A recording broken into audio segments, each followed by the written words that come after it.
Okay, welcome to another module.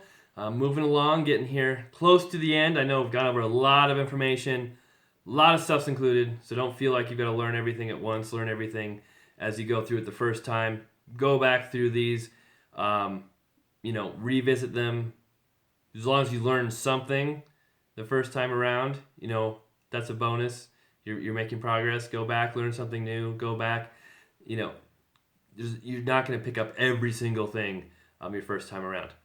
This module is something, it's a hot topic right now with a lot of people in the real estate industry. Direct marketing, buying off-market properties, getting great deals. Now, I do some direct marketing. I don't do a ton of it. I don't spend as much time on it as I probably should because it is a big commitment and there's a lot to it. I get most of my deals from the MLS, as you know, but you can get some tremendous deals off market with the right campaigns or from wholesalers.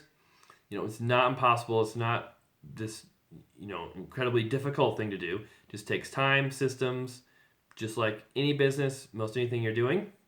So it really, if you're going to be in the real estate business, if you're trying to find awesome deals to flip or for rentals or even wholesaling, think about where you really want to focus your time. You don't want to be spread out in 1,000 different directions.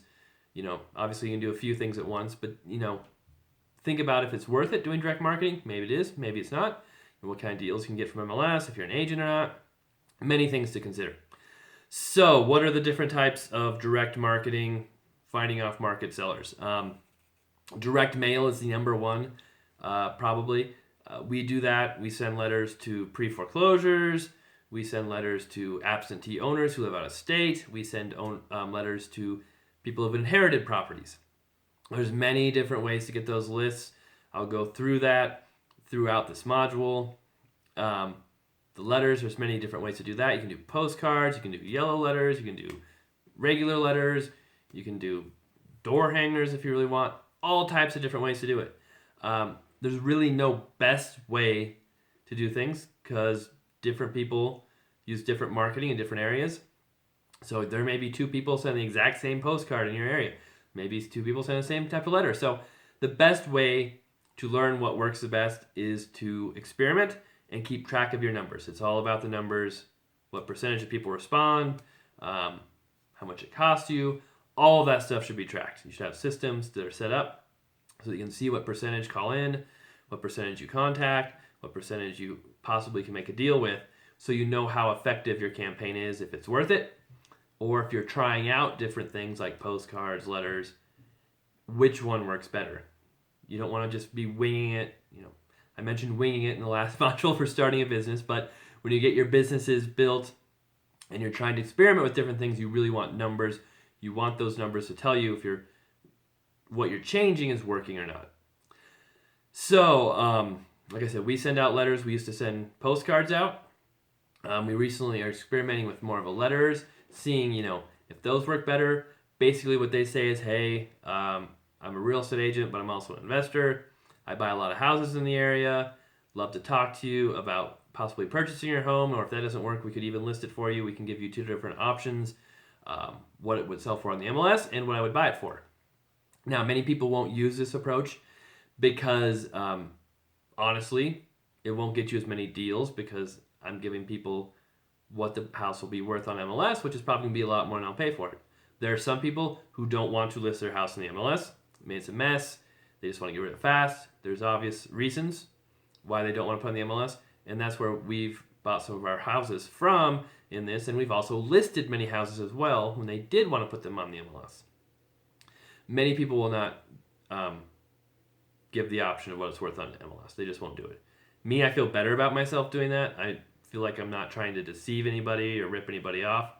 I'm not going to tell you how to do it yourself, but that's how I do it. If you're an agent, you almost always have to at least disclose you're an agent. If I'm buying houses that aren't listed on the MLS, I always have to get a document signed that says I'm buying this property below market value. I may be making a profit on it. Because I'm in the real estate industry, because I'm a realtor, I am held to a higher standard.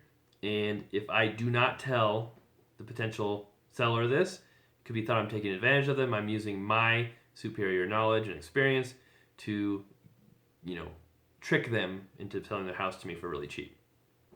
That's one reason why some people don't want to get their real estate license when they do direct marketing. To me, if the reason you don't want to do it because you want to trick people into selling their house really cheap to you, then hey, I don't think that's really a good reason. But that's the way I do business. So there's also, besides letters and postcards, there's bandit signs, the signs you see out in the street that say, "We buy houses for cash fast," or, "We buy moldy houses, we buy fire damaged houses." I've seen all kinds of different signs. I don't do that. I've never done that. There's some question on it if I'd have to put that I'm a realtor on there. Even then, I don't really like putting bandit signs out. I don't have time for that. I don't know. It just isn't my style. Doesn't mean it doesn't work. There's billboards. People put the billboards out that say we buy houses for cash. People put Craigslist ads up saying we buy houses. All types of different ways to do it. You can drive for dollars, which is a great way to do it, driving around looking for vacant houses. Once you find a vacant house, call up the people, find out where they live. If they still live there, just a dilapidated house, try and contact them and somehow see if they want to sell the house. That's a great way. Lots of different stuff. Buying from wholesalers is another great way. I'm buying my first house right now, actually, from a wholesaler who sent out a blast to all the agents in the MLS, and I've been talking to them, and I really am getting a great deal. So I was pretty happy about that. So it's nice to be able to buy my first wholesale house here soon. And besides that, networking is a great way. If you build your reputation, if you really are good to people, good to other agents, good in the community. If people need to sell their houses and they know you're an investor, they know you buy houses, sometimes people will come to you, say, "Hey, do you want to buy this house? I've got it for sale." I've had a couple people come to me like that. Obviously having the blog helps, but just being an agent as well. People said, "Hey, do you want to buy this house? My sellers are really desperate," or, "Hey, we got an off-market house. We don't want to sell it retail. Are you interested in buying it?" I haven't really bought those houses, but the opportunity comes up once in a while. So there's lots of different ways to get deals. I made this its own module because there's so much involved in direct marketing, off-market properties. So hopefully this will help you out, give you some ideas on what you can do to expand your business, get some more deals. Again, if it's overwhelming, if it just seems like you've got too much going on right now, don't feel like you have to do everything, right? Focus on what works. If something's working now, stick to it, keep doing it. Then once you get that mastered, you get that really figured out and dialed in, then maybe move on to something else. But don't overwhelm yourself. Don't get spread too thin. Really focus on a few things when you're building your business. All right, we'll keep moving along. Thanks for watching.